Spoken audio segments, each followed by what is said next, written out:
Cool FM is a TVH Group of Networks radio station. Tondo's greatest hits are here. You are listening to Cool FM, live from Cool Studios. This is koolNews Primetime. Ladies and gentlemen, it is now 9:01 p.m. Philippine Standard Time, and thanks for joining us on ongoing koolNews Primetime. Oh, just kidding. Oh, just kidding about that. I'm Stephen Wanagdasol, covering for tonight's headlines. Signal number 4 was hoisted over Batanes on Sunday evening as Typhoon Julian intensified, according to the Philippine Atmospheric, Geophysical, and Astronomical Services Administration, or PAGASA. As of 7 p.m., the eye of the typhoon was estimated at 190 kilometers east-northwest of Calayan, Cagayan, or 150 kilometers east-southeast of Vasco, Batanes. Julian has maximum sustained winds of 140 kilometers per hour and gusts reaching up to 170 kilometers per hour. It is moving northwest at 15 kilometers per hour.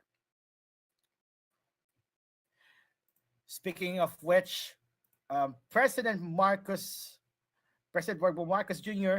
on Monday said the government is ready to help areas affected by Typhoon Julian, or the international name Crayfun.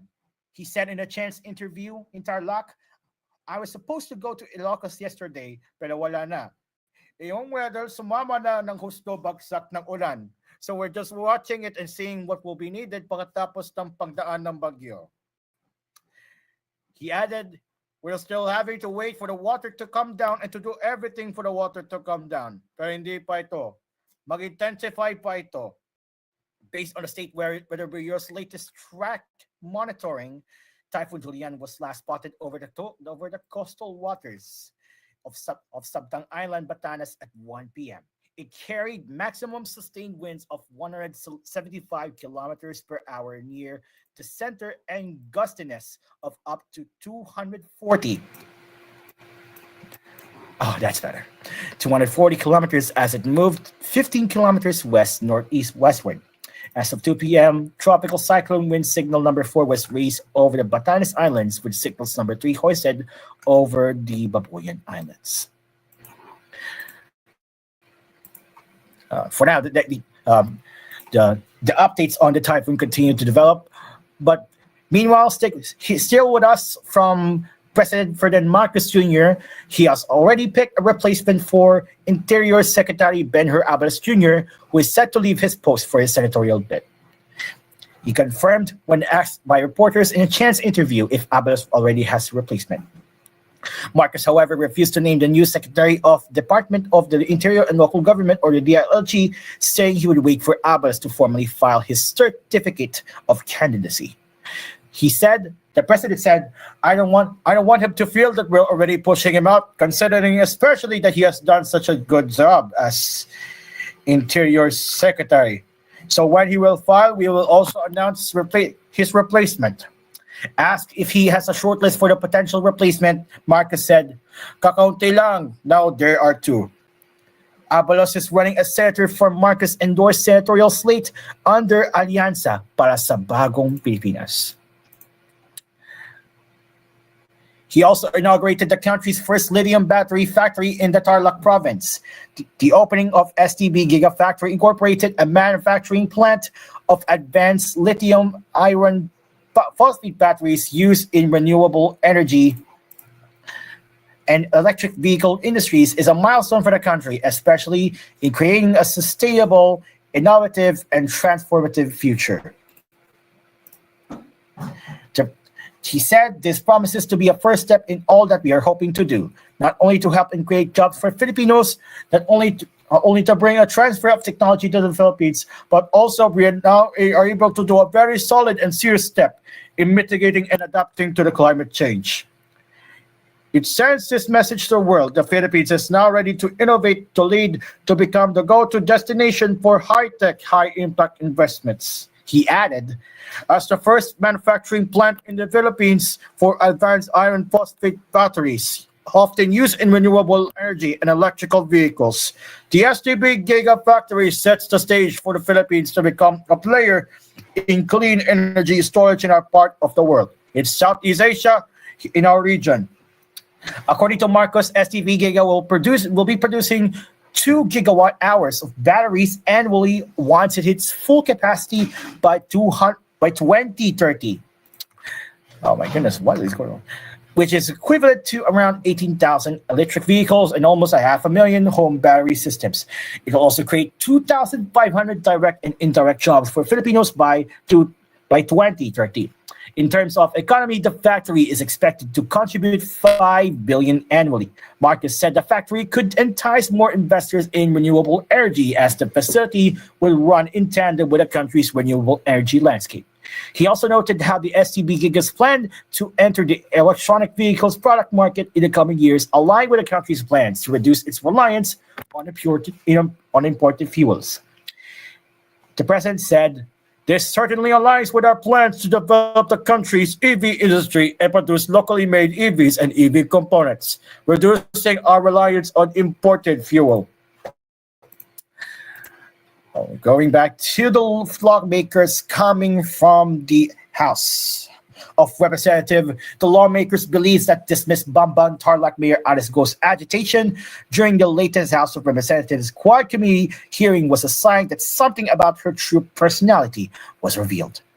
Quad Committee lead presiding officer and Surigao del Norte 2nd District Representative Robert East Barbers in a phone interview with the reporters on Monday said that it seems that report from foreign news outfit Al Jazeera about a Chinese spy arrested in Finland struck a chord in Go.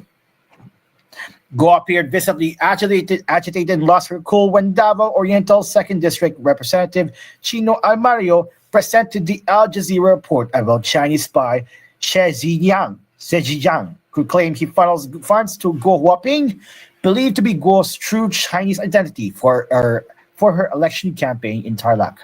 The same documentary showed Go's alleged hometown in Fujian, China, which sat close to the Chinese Communist Party office. Barbara said, "Well, it is obvious to me that seems to be the initial reaction of someone whose cover was blown, I think. So it is clear that she did not expect that there will be a documentary from Al Jazeera that will be shown. The information did not come from us." He added, "The reason why we release it is because one of the things we are trying to ascertain in our investigation of Alice Go is her identity. We saw the report from Al Jazeera and we showed it so that she could address this information directly. And then we asked her if she is a Filipino, but as you saw, she insisted that she is a Filipino." Batangas 2nd District Representative Jervil Luistro, meanwhile, said that it seems the Quad Committee touched on something sensitive to Go. Luistro said, "I think we touched something that is very sensible. We touched something which is sensitive information on Alice Go. So it is two things. It's either she was mad because she hates being charged or suspected as a spy, or she was mad because evidence corroborating claims that she is a Chinese spy. We will never know until we conduct a deeper organization and Alice Go being a Chinese spy. But I think we have the same idea. Alice Go has a light and very jolly personality, but she's suddenly shifted into somebody who is really irritated and agitated because she heard the word Chinese." Go was seen staring while Amario asked her about the Al Jazeera video, shaking her head several times. The former mayor's replies were outside of her usual replies, that she does not remember the things and refuses to answer to avoid self-incrimination. Well, the development on the House of Representatives continues, especially on Alice Go. But for now, we will be taking a short break as koolNews Primetime will return after these words.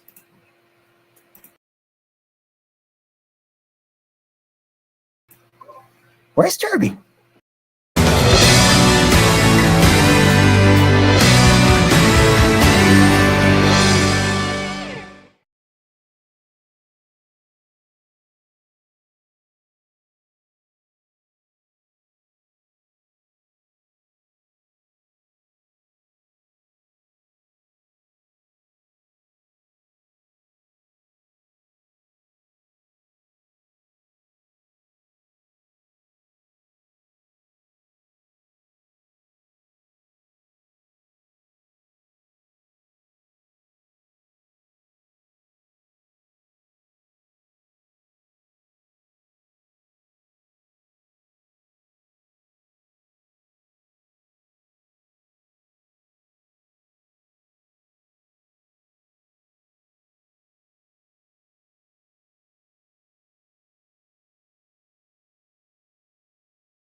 Welcome back. Former vice presidential candidate and Dr. Vlogger Willie Ong will run once again for senator in the 2025 elections despite having been diagnosed with cancer. Dr. Ong announced on Facebook on Monday saying that he intends to file his certificate on candidacy on October 2. He said, the cardiologist said, i-announce ko na rin naman. He added, I'll be filing for senator sa October 2. Nagawa ko na mga papeles, na notarize ko na.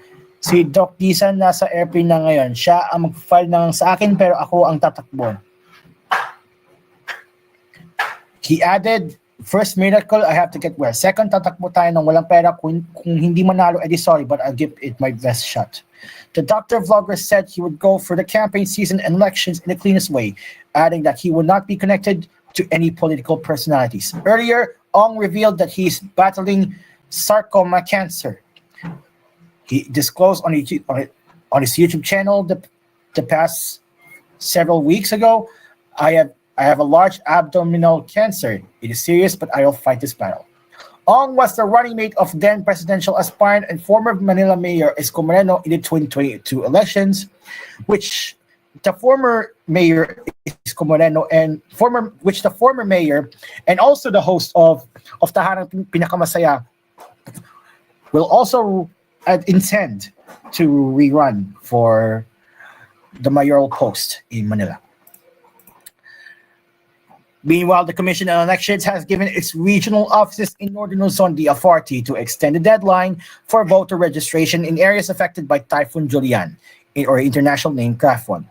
The Comelec chairman, George Garcia, said the registration is supposed to end on Monday, but based on the State Weather Bureau's latest update, Julian continues to intensify, affecting the Northern Luzon.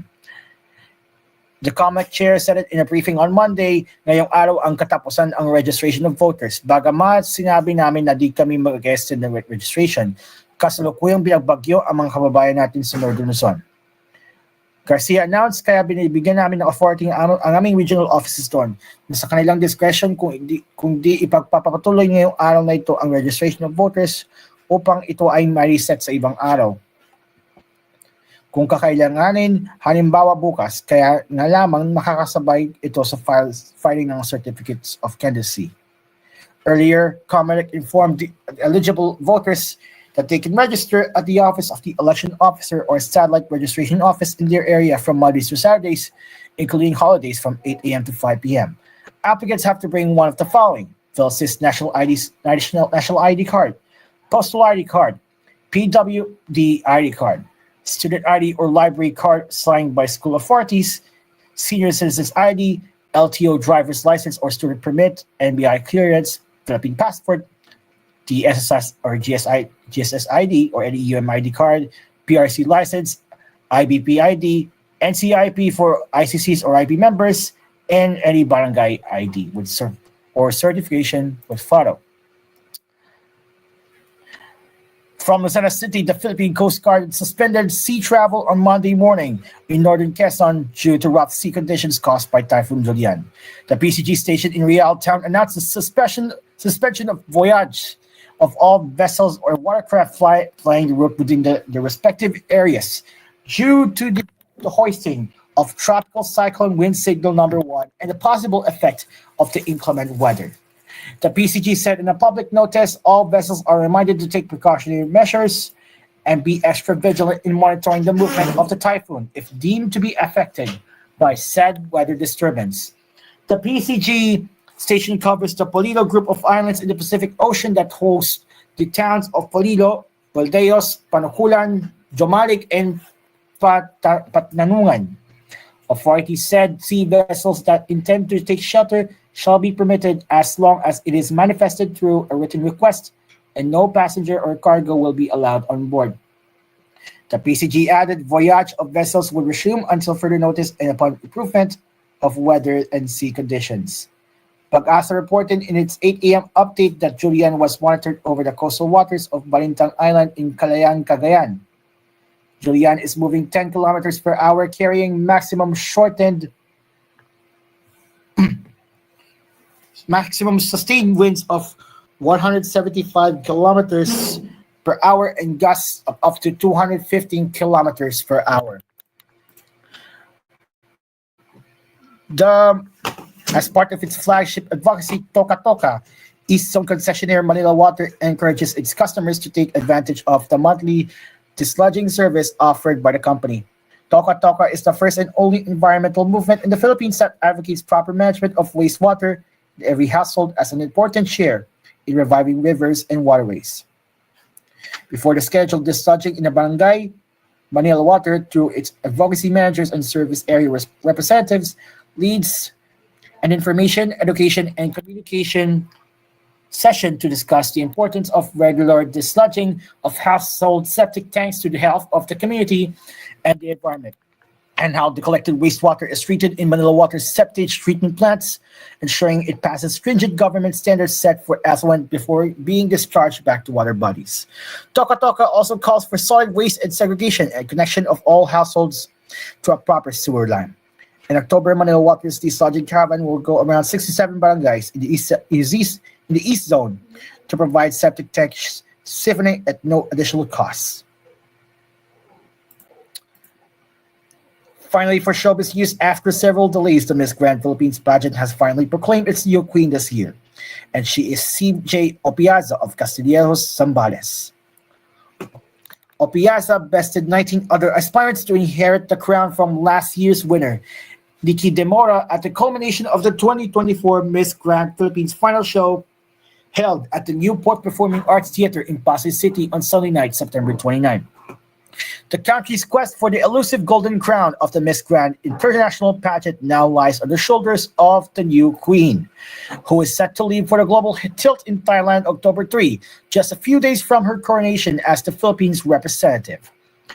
Another winner was proclaimed during the ceremonies, and she is Universal Woman Philippines Sophia Bianca Santos from Pampanga, who inherited the title from Maria Gigante, the international pageant's reigning queen and the first Filipino woman to bring home the crown. A new crown was added in this year's contest, the Miss Teen International Philippines title that went to Ana Margaret Mercado from Quirino. She was crowned by last year's Miss Eco Teen Philippines Francine Reyes. Opiaza is a national pageant veteran who was crowned Miss Bikini Philippines in 2016.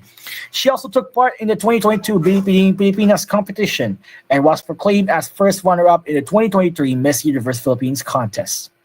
Earlier on in the competition, Opiaza has shown the mastery of the pageant with her bold pasarela that is most valued by the Thailand-based Miss Grand International pageant.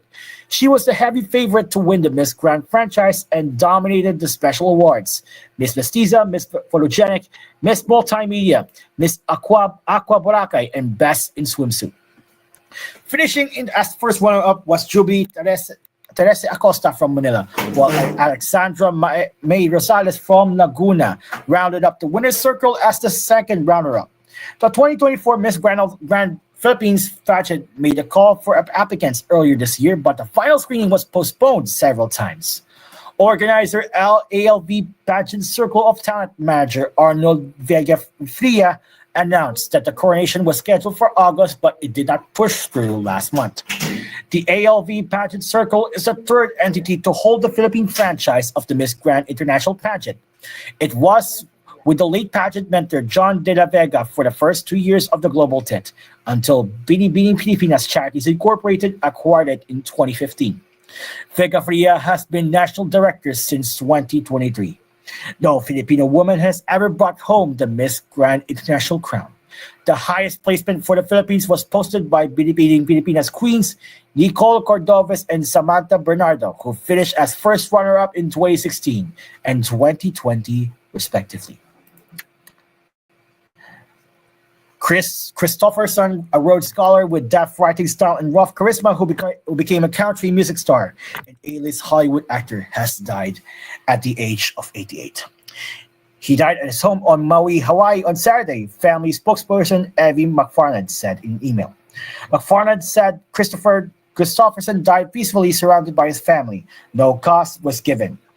Starting In the late 1960s, the Brownsville, Texas native wrote such classic standards such as The Sunday Morning Coming Down, Help You Make Through the Night, For the Good Times, and Me and Bobby McKee.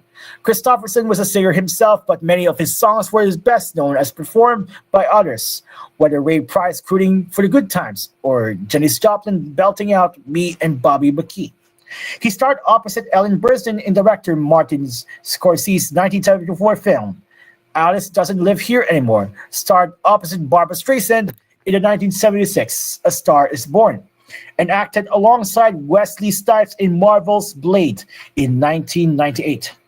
Christopherson, who could recite William Blake from memory, wove intricate folk music lyrics about loneliness and tender romance into popular country music.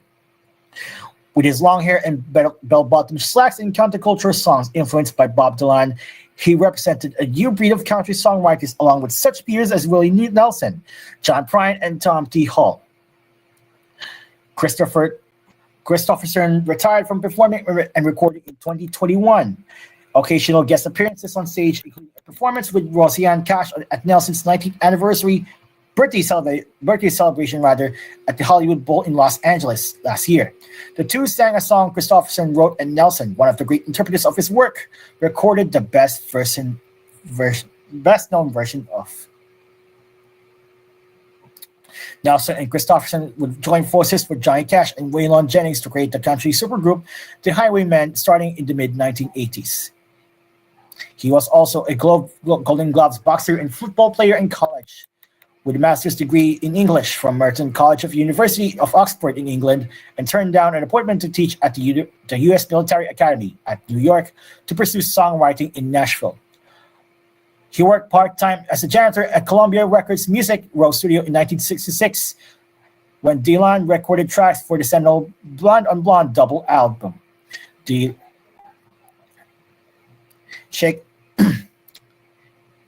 Okay, so, but anyway, what a long timeline of events for this musician. But I remember him from when he started actually with let's say this A Star Is Born before there was another film adaptation together with Lady Gaga and this other male actor. But for as we close off for tonight from BibleGateway.com and PCFB Manila, in Philippians chapter 1 verse 9 to 10, it is my prayer that your love may abound more and more with knowledge and all discernment, so that you may approve what is excellent, and so be pure and blameless for the day of the Lord Jesus Christ. Ladies and gentlemen, the Hangout with Mamon continues, pero pansamantalang hindi mo na ako makasama mamayang alas 11 ng gabi dahil maaga ko alis. But for now, patuloy pa rin ang Hangout with Mamon. Susunod na po. I'm Stephen Juan del Sol. This is koolNews Primetime. Good night and God bless the Republic of the Philippines.